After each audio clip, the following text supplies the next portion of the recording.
Yeah, the WWE is the land of PG wrestling, cereal boxes, Be a Star rallies, Mattel toys. I mean, they got friggin' bleacher buddies, but come on. It's not like everyone who steps in between those ropes is some kind of a saint, nor should they be. I'm Senior Siete for 7 Rasslin, and let's take a look at 7 WWE superstars with controversial pasts. Now, before we get into this, we appreciate your support, so if you enjoyed this video, please hit the like button, subscribe to the channel, and RKO that notification bell. Also, Gordon Holmes, the guy who does all of my Senior Siete drawings, has released a graphic novel about professional wrestling. It's called The Bad Guy from Legacy Comics. It's a heartwarming tale of wrestling and marriage. We'd love for you to support him as he's done so much for us. You'll find a link to purchase this graphic novel in the description. Number 1. The Sandman. Wow, we're starting off with a weird one. And yeah, we know Sandman isn't a current WWE talent, but he is in the latest WWE 2K24 DLC pack, and he's in WWE Supercard, so screw it, we're counting him. But this does beg the question, how on earth can someone who drinks beer and smokes cigarettes on the way to the ring, someone who beats people with canes and who was at one point crucified, how could he possibly have a more controversial backstory? Well, what if I told you that James Fullington, long before he took the moniker Sandman, was a male stripper? And not just any stripper, a Chippendales dancer. Yeah, this guy was one of these guys. On an episode of Dark Side of the Ring, the Sandman would go into great detail about his time as an exotic dancer, but he wouldn't stop there because these dancers weren't paid a lot of money. He would supplement his income by being a male prostitute. Yeah, this guy. This vocation would only last about 6 months. Oh, and at the bargain price of only $100.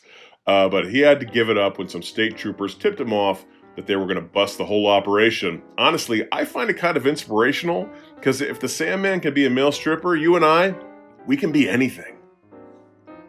Number 2. Io Sky. In recent years, WWE has lightened its stance on marijuana use among its stars. Wrestling icons like Matt Riddle have become the poster boys for this new, more relaxed approach. However, while WWE might be cool with this, some places in the world are decidedly not. Especially in Japan, where getting caught with weed is like a spike pile driver in your career. In May of 2012, Io Sky and her then boyfriend Nosawa Rangai were fresh off their trip from the Lucha Expo in Mexico. They were leaving with fond memories, a couple of souvenirs, and apparently a secret stash of marijuana. As they were making their way through Narita International Airport, customs officials discovered the items hidden in a pair of paintings. Arrests were made, eyebrows were raised, and Io and Nosawa found themselves smack dab in the middle of an international drug scandal. In Japan, possession of cannabis can lead to 5 years in prison. The wrestling world was abuzz with the news, expecting Io to be drop-kicked out of stardom and blackballed from the sport forever. The fans were stunned, the wrestlers were whispering, even the ring ropes seemed a little more tense than usual. But wait, seeing as this is wrestling and every good drama needs a twist, enter Takuya Tsuji. A wrestler who must have spent too much time watching crime dramas, Tsuji held a dramatic press conference revealing he had planted the drugs in the paintings. Why? Because a guy named Masahiro Hayashi, who really hated Nosawa, promised Tsuji a contract extension with AAA if he pulled off this little stunt. With Tsuji's confession, Io's name was cleared. She made a heartfelt apology at a press conference expressing her innocence and determination to win back the fans' trust. Her career was saved, but not without some lingering damage. Her relationship with Nosawa ended, and her sister Mio Shirai kept her distance. The scandal had caused a rift between the siblings, one that would only heal years later when they face each other in the ring. As for Tsuji, his confession earned him a one-way ticket to wrestling obscurity in Japan. He spent years wrestling in small promotions, his dreams of stardom dashed. Despite the ordeal, Io returned to the ring. She might have avoided Mexico for a while, though, understandably, but she remained a powerhouse in stardom, proving that not even a scandal of this magnitude could pin her down for long. Number 3. Charlotte Flair. Lover or hater, Charlotte Flair is one of the most talented in-ring performers of this generation and is easily the most decorated women's competitor of all time. Yet, while her wrestling feats are legendary, her personal life could fill its own wrestling drama series. The Queen is currently reigning happily with her third husband, WWE star Andrade, whom she married in a glamorous wedding in May of 2022. But before this fairy tale, Charlotte's love life had more swerves than a Vince Russo storyline. Let's rewind to 2008. Flair, then still on her way to WWE Superstardom, found herself in a real-life feud involving her then-boyfriend Ricky Johnson and her father, the legendary Ric Flair. The clash escalated to the point where police were called, and Charlotte found herself arrested for allegedly assaulting a police officer. The charges were serious enough to almost put the Queen in jail for 45 days. However, thanks to some legal maneuvers, her sentence was reduced to supervised probation and a $200 fine. Charlotte went on to marry Ricky in 2010, but their union, much like a hardcore title reign, didn't last and ended in divorce in 2013. Fast forward to 2018, Charlotte and her dad Rick detailed their family feud in their best-selling book, Second Nature: The Legacy of Ric Flair and the Rise of Charlotte. Rick spilled the tea, revealing that during the 2008 altercation, Ricky started swinging at him, and Charlotte, trying to play the peacekeeper, ended up being tased and arrested. Charlotte also opened up about her tumultuous relationship with Ricky, sharing harrowing tales of physical abuse. However, Ricky Johnson told a very different story. He denied all allegations, claiming he was unfairly portrayed as the villain to make the Flairs look good. He slapped a $4.2 million lawsuit on Charlotte, Rick, WWE, and the book's co-author, Brian Shields, accusing them of defamation and making false claims for the sake of book sales. The WWE dismissed the lawsuit as meritless, and by 2019, the parties reached a settlement. Number 4. Logan Paul. Wait, Logan Paul? Controversial past? Nah, no way. I know, it's hard to believe. And honestly, this list could have just been 7 controversial things Logan Paul has done in his past, but we're just going to focus on one. In a world where content is king and every video has the potential to go viral, Logan Paul, YouTube's golden boy, took his antics to a whole new level, or rather, a whole new low. This time, the adventure led him to a place where even his most loyal fans struggled to defend him. We're talking about the Aokigahara Forest, infamously known as Japan's Unalive Yourself Forest. Logan's grand idea was simple: visit the dense, haunting forest at the base of Mount Fuji, film an edgy vlog, and maybe, just maybe, stumble upon something spooky. Because nothing says prime content, bro, quite like a historically tragic sight. Clad in a neon green alien hat, to be respectful, Logan set out on his misadventure. The video quickly escalated from a misguided ghost hunt to a full-blown PR nightmare when Logan and his entourage stumbled upon a recently deceased individual.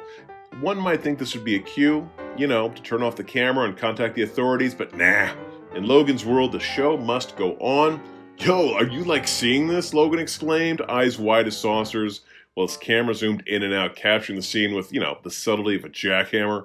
It was a moment so tone-deaf it made the time he tased dead rats look almost charming. The internet reacted with speed and ferocity, Twitter was ablaze, Instagram stories were flooded, and even MySpace probably felt a brief uptick in traffic. PewDiePie, the elder statesman of YouTube controversies, called Logan out for this. Celebrities, influencers, casual viewers alike united in a rare moment of agreement. Logan Paul had gone too far. Even YouTube, which usually prefers to keep its moneymakers on a pedestal, had to step in, removing the video and issuing a rare reprimand. Logan's apology video, creatively titled "So Sorry," was a masterclass of damage control. With the sincerest look you could muster, he addressed his fans, critics, and anyone with an internet connection. Fortunately, the tears didn't quite hit the mark, as viewers couldn't help but feel they were watching a poorly scripted drama rather than a heartfelt apology.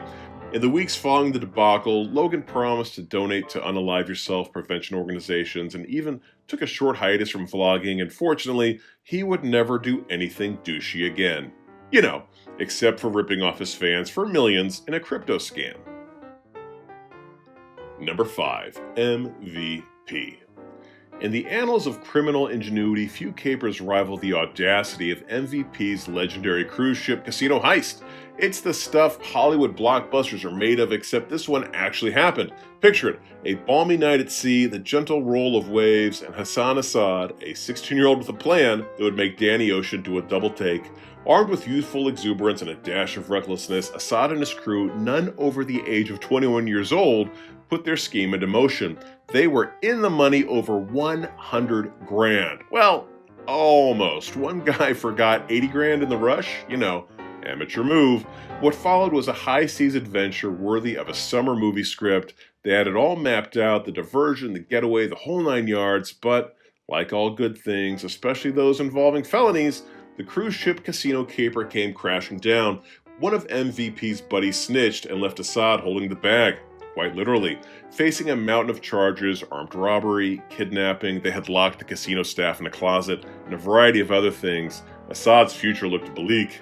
MVP ended up pleading guilty to 1 count of armed robbery and 10 counts of armed kidnapping in exchange for an 18.5-year sentence, with a 3-year minimum mandatory for the sawed-off shotgun used in the heist.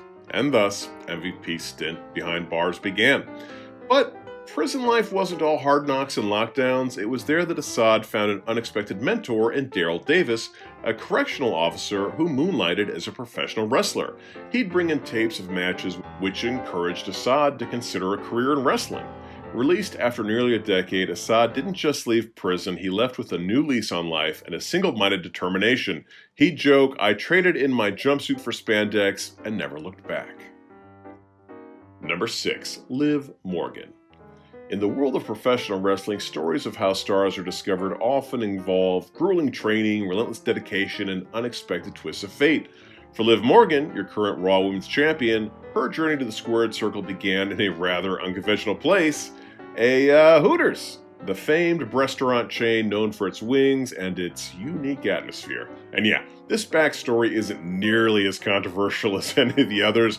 Old Singer Siete will confess to enjoying some Hooters wings in the past. I mean, honestly, compared to the other ones, this one is downright wholesome. Anyhow, for Morgan, a routine shift at Hooters led to a life-changing encounter. While serving customers and navigating the fast-paced environment of the restaurant, she caught the attention of a WWE wrestler who happened to be dining there. And while it's never been confirmed, it is believed that this wrestler is none other than the certified G and bona fide stud, Enzo Amore.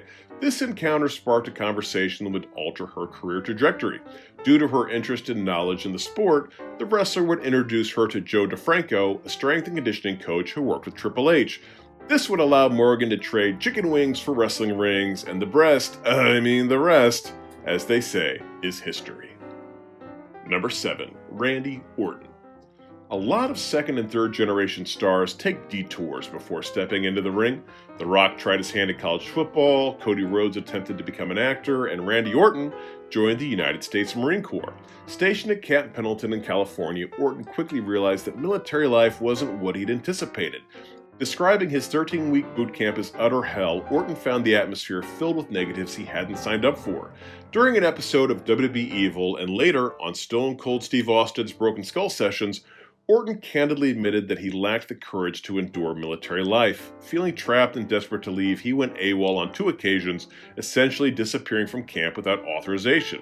After 83 days away, Orton returned, hoping for a discharge, only to be met with an order to resume duty. Defying this command led to a court-martial and ultimately a bad conduct discharge for disobeying orders. Orton would spend 38 days in military prison before he was finally sent home. In a bit of an odd footnote to the story, during the WWE's Let's Make Direct-to-Video Movies era, their most prolific franchise was the Marine series of movies. John Cena was the star of the first film, with Ted DiBiase Jr. starring the second. Wait, there's a movie starring Ted DiBiase Jr.? Yikes. Anyhow, who was cast as the lead in the third movie, the Marine 3 Homefront? None other than Randy Orton. Once the WWE realized that this was a horrible idea, he was replaced by notorious tough guy Mike "The Miz" Mizanin. Well, there's our list. Did we forget any other WWE superstars with controversial past? If so, please leave them in the comments section below. Also, if you enjoy this, please like the video, subscribe to the channel, and F5 that notification bell. Also, check out the description for a link to Gordon Holmes' graphic novel, The Bad Guy. Until next time, I'm Singer Siete for 7 Rasslin saying bye-bye.